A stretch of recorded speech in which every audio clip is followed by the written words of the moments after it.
अस्सलाम वालेकुम। मैं उम्मीद करती हूँ कि आप सब लोग ठीक होंगे और आप लोगों की दुआओं के साथ अल्हम्दुलिल्लाह मैं भी बिल्कुल ठीक ठाक। जी मेरा नाम है आबदा और आज हम करेंगे एडीपीपी की सिलेबस पे थोड़ी सी डिस्कशन और उसके पेपर्स की उसके जो सब्जेक्ट्स हैं या उसके पेपर 4 हैं उनके मुतालिक थोड़ी सी डिस्कशन करेंगे और उनको थोड़ा सा स्टार्ट करेंगे। अब सबसे पहला जो हम लोगों का पेपर है वो है पेपर 3, जिसको हम लोग पहले करेंगे। पेपर 3 में हमारी आती है QSO कंप्लीट। ठीक है, तो आज हम जो है वो एडीपीपी का पेपर 3 करेंगे, से स्टार्ट करेंगे। पेपर 3 से स्टार्ट करेंगे। पेपर 3 में है हमारा जो है वो QS कानून शहादत ऑर्डर 1984 कंप्लीट। ओके, तो जी सबसे पहले हम इसके बारे में ना इसका थोड़ा सा जो है वो इंट्रो ले लेते हैं और इंट्रो के बाद जो है वो हम इसको बेसिकली प्रॉपर जो है वो पढ़ना स्टार्ट करेंगे। ठीक है, अब QSO 1984 की थोड़ी सी अगर हम हिस्ट्री पढ़ते हैं ना तो उसमें यह है कि इन 1868 जो सन Henry Maine appointed for legislation of evidence law, sir Henry Maine ने ना उस वक्त के हालात के मुताबिक 1868 के हालात के मुताबिक एक एक्ट बनाया था जो कि इम्प्लीमेंट नहीं हो सका था। ठीक है, उसके बाद in 1871 George Stephen appointed and make the law and approved at evidence law 1872 promulgated on 1 सितंबर 1872। ठीक है, मतलब एविडेंस लॉ 1872 उसने बनाया था जो कि 1 सितंबर 1872 को जो है वो प्रोमोल्यूगेटेड हो गया था, यानी कि नाफिज हो गया था। ठीक है, अब आगे है 5 जुलाई 1977 में ज़ियाउल हक ने जो है वो इम्पोज किया था थर्ड मार्शल लॉ। ठीक है, और उसने ना ऑर्डर पास किए थे कानून शहादत ऑर्डिनेंस के लिए अकॉर्डिंग टू 270A की ए क्लॉज, कॉन्स्टिट्यूशन ऑफ पाकिस्तान के आर्टिकल 270 और उसकी क्लॉज ए के अकॉर्डिंग। ठीक है, अब बेसिकली QSO जो है वो हमारा जो एक्ट है इसका बेसिकली पर्पस क्या है या इसका ऑब्जेक्ट क्या है। इसका ऑब्जेक्ट बेसिकली हम कह सकते हैं कि to find the truth and clear the mind of जजेस एंड टू रिमूव कन्फ्यूजन, यानी कि कन्फ्यूजन को रिमूव करने के लिए, उसके ट्रूथ को जानने के लिए या जजेस के माइंड को क्लियर करने के लिए जो है ये बेसिकली इसका ऑब्जेक्ट ये था। अब जो QSO है ना ये एक एडजेक्टिव लॉ है। ठीक है, अब जो कानून शहादत ऑर्डिनेंस है ना ये एप्लीकेबल हो नहीं, मतलब ये ना नॉट एप्लीकेबल है आर्बिट्रेरी एक्ट पे। ठीक है, अब बेसिकली QSO का ऑब्जेक्ट तो हमने पढ़ लिया, अब इसका पर्पस क्या है। ठीक है, अब इसका पर्पस है to make decision according to Quran and Sunnah, यानी कि डिसीजन को बनाना या मतलब डिसीजन करना कुरान और सुन्ना की रोशनी में। ठीक है, अब बेसिकली ये इसके बारे में हम ये कह सकते हैं कि जो ऑर्डिनेंस होता है ना, ऑर्डिनेंस वो 120 डेज के लिए होता है। इसको फर्दर एक्सटेंड भी किया जा सकता है। अगर 120 डेज के बाद पार्लियामेंट इसको रेटिफाई कर देती है ना तो ये फिर परमानेंट लॉ बन जाते हैं। ठीक है, अब हम देखते हैं कि जो QSO है ना, कानून शहादत ऑर्डर, इसकी एप्लीकेशन क्या है। ठीक है, अब इसकी एप्लीकेशन आप लोग देख सकते हैं कि जैसे कोर्ट में सिविल और क्रिमिनल दोनों प्रोसीडिंग में, अब कोर्ट मार्शल में इसकी जुडिशियल प्रोसीडिंग है। ठीक है, अब हम ये देखते हैं कि बेसिकली हम ये तो पढ़े कि एविडेंटरी लॉ है। ठीक है, अब हम ये पढ़ते हैं कि एविडेंस का मतलब क्या है। एविडेंस का मतलब ये होता है कि evidence is a word derive from evident which means to show clearly. ठीक है, यानी कि शो क्लियरली, सारा कुछ क्लियरली शो होना एविडेंट का मतलब होता है। इसके बाद बेसिकली हम पढ़ेंगे जो पार्ट्स ऑफ एविडेंस है ना, यानी कि जो एविडेंस के पार्ट्स हैं वो एविडेंस के कितने पार्ट्स हैं। अब ये ध्यान में रहे कि पीछे से हम देख रहे हैं कि जो सर जॉर्ज स्टीफन ने लॉ बनाया था ना उसको बेसिकली एविडेंस लॉ 1872 कहते हैं। ठीक है, अब हम इसी का पढ़े थे, जैसे मैंने आपको पहले बताया कि एविडेंस का बेसिकली मतलब क्या, उसका मीनिंग क्या है। Evidence is a word derived from evident which means to show clearly. ठीक है, अब हम पढ़ते हैं कि पार्ट्स ऑफ एविडेंस कितने हैं। अब एविडेंस के जो हैं वो बेसिकली 3 पार्ट्स हैं। ठीक है, एविडेंस हैज 3 पार्ट्स। जैसे फर्स्ट है रेलिवेंसी ऑफ फैक्ट, जिसमें ना हमारे जो है वो आर्टिकल 18 से 69 तक जो है वो रेलिवेंट है इसके साथ ना, QSO के आर्टिकल 18 से 69 रेलिवेंसी ऑफ फैक्ट के साथ जो है वो रिलेट करते हैं। अब दूसरा इसका पार्ट है एडमिसिबिलिटी ऑफ फैक्ट, यानी कि आर्टिकल 70 से लेके 157 तक जो है वो ये रिलेट करता है। आगे है प्रोडक्शन ऑफ डॉक्यूमेंट्स, जो है वो इसका आर्टिकल 158, 159 और 160। ये बेसिकली हम पढ़े हैं एविडेंस के पार्ट्स, ठीक है। अब हम आगे ये देखते हैं कि जो हमारा जो है ना फैक्ट, ये बेसिकली क्या है, फैक्ट क्या है, फैक्ट एंड इशू क्या है, रेलिवेंट फैक्ट एविडेंस। अब बेसिकली जो है ना वो हम इसको स्टार्ट से पढ़ना शुरू करेंगे, कि यानी कि स्टार्ट से जो है वो अगर हम इसको पढ़ते हैं तो स्टार्ट से हम आर्टिकल 1 से, अब जैसे हम पार्ट 1 पढ़ते हैं रेलिवेंसी ऑफ फैक्ट का, ठीक है। अब चैप्टर 1 है, आपको पता है चैप्टर 1 से हम स्टार्ट करते हैं। ये देखें चैप्टर 1 में है उसका जो आर्टिकल फर्स्ट है उसमें short title extend and commencement, ठीक है। इसमें दिस ऑर्डर में भी कॉल्ड दी कानून शहादत ऑर्डर 1984। आगे it extend to the whole of Pakistan and applies to all judicial proceeding in or before any court, including a court martial, a tribunal or other authority exercising judicial or quasi judicial power of jurisdiction, but doesn't apply to proceeding before an arbitrator। arbitrator में मैंने जैसे आप लोगों को पहले भी बताया कि जो QSO है ना ये एप्लीकेबल नहीं है आर्बिट्रेटेड एक्ट के ऊपर, ठीक है। अब आगे इसमें उसने इंटरप्रिटेशन दी हुई है, ठीक है। In this order unless there is anything, इसमें कोर्ट की डेफिनेशन उन्होंने बताई हुई है और इनमें उन्होंने डॉक्यूमेंट की डेफिनेशन बताई हुई है।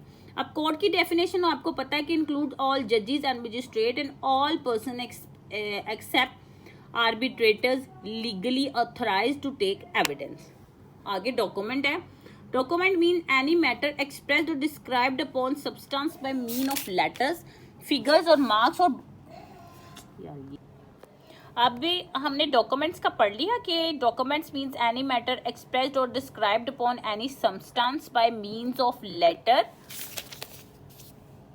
फिगर्स और मार्क्स, ठीक है। अब बेसिकली आगे हम जो है वो आर्टिकल 2 का सबसेक्शन सी पढ़ते हैं, ठीक है, जो है एविडेंस के बारे में। अब मैंने आपको एविडेंस का पहले भी बताया था कि जो है वो जैसे ऑल स्टेटमेंट्स, ठीक है। एविडेंस के अगर हम इसको जो है वो इजी वर्डिंग में लें तो एविडेंस का मतलब है all statements which the court permits और रिक्वायर्ड, ठीक है, जो परमिट करती है, अलाउ करती है और जो मांगती है, for the purpose to be made before it by witnesses, ठीक है।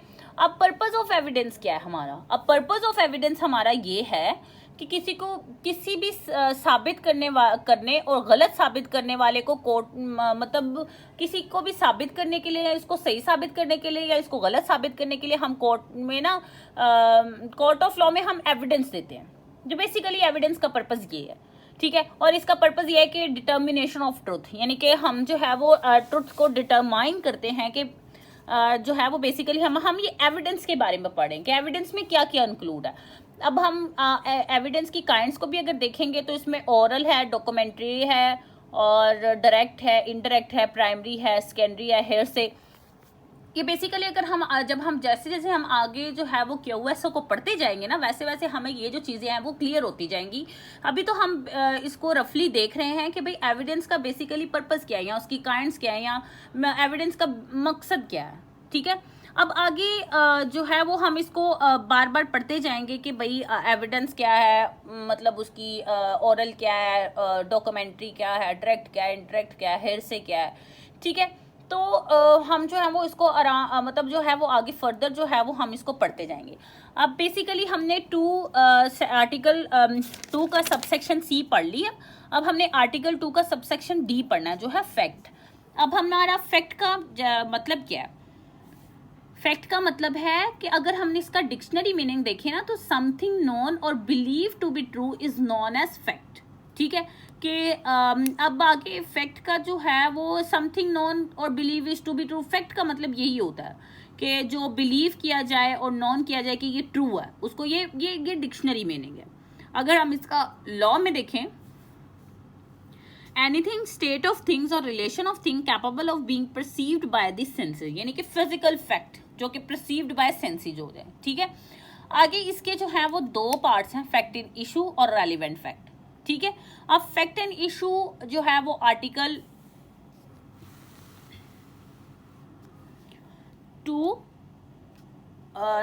2 का सबसेक्शन जो 3 है उसमें हम फैक्ट एंड इशू के बारे में पढ़ लेंगे, और आर्टिकल जो 2 है उसका सबसेक्शन आगे जो 2 है उसमें रेलिवेंट फैक्ट। ठीक है, हम रेलिवेंट फैक्ट पढ़ेंगे। रेलिवेंट फैक्ट का मतलब होता है कि कनेक्शन एक फैक्ट का दूसरे कनेक्शन मतलब एक फैक्ट का दूसरे के साथ जो कनेक्शन होता है ना, मतलब एक फैक्ट का दूसरे फैक्ट के साथ जो कनेक्शन होता है उसे बेसिकली हम रेलिवेंट फैक्ट कहते हैं। ठीक है, अब हम आगे बढ़ते हैं तो वह fact and issue. Fact and issue वो होता है कि ऐसा फैक्ट जिससे किसी दूसरे फैक्ट की राइट, नेचर, लायबिलिटी को असर्ट या डिनाई किया जा सके। ठीक है, मैं दोबारा इसको एक्सप्लेन कर देती हूँ कि ऐसा फैक्ट फैक्ट एंड इशू, ऐसा फैक्ट जिससे किसी दूसरे फैक्ट की राइट, नेचर, लायबिलिटी को असर्ट किया जा सके या डिनाई किया जा सके, उसको बेसिकली हम फैक्ट एंड इशू कहते हैं। अगर हम इसकी जर्नल डेफिनेशन देखें ना तो इसमें यह आ सकता है कि fact in issue are those fact which are alleged by one party and denied by another party in the pleading of civil cases. ठीक है, ये बेसिकली अगर हम इसकी जर्नल डेफिनेशन और इजी वर्डिंग में अगर हम डेफिनेशन देखें, लेकिन अगर हम क्यूएसओ में इसकी डेफिनेशन देखें यानी कि लॉ की डिक्शनरी में हम देखें any fact from which the existence और नॉन एग्जिस्टेंस ऑफ, यानी कि किसी मतलब किसी ऐसा फैक्ट जिससे किसी की राइट, लायबिलिटी और डिसएबिलिटी को असर्ट किया जा सके या जो है वो डिनाइड किया जा सके। ठीक है, अब आगे जो है वो हम आते हैं आर्टिकल 2, इसका है सबसेक्शन 4 जिसको बेसिकली हम प्रूव्ड फैक्ट भी कहते हैं। क्या कहते हैं? Proved fact. प्रूव फैक्ट ये होता है कि जो है जिसकी एग्जिस्टेंस को ना कोर्ट एक्सेप्ट करे। ठीक है, इसको जो है वो बेसिकली हम कहते हैं प्रूव फैक्ट। ठीक है, इसमें है कि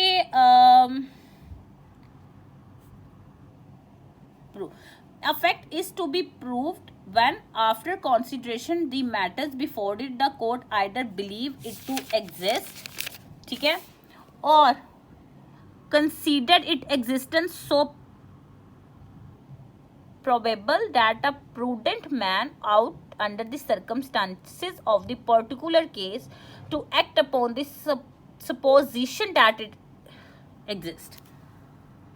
अब इसमें बेसिकली उसने ये बताया है कि जो है प्रूव्ड फैक्ट को, ठीक है, इसकी एग्जिस्टेंस को कोर्ट इतना प्रोबेबल समझती है कि एक प्रूडेंट माइंड होता है जो सही माइंड होता है, इसकी प्रोबेबिलिटी को ट्रू समझे और इस पे यकीन करे।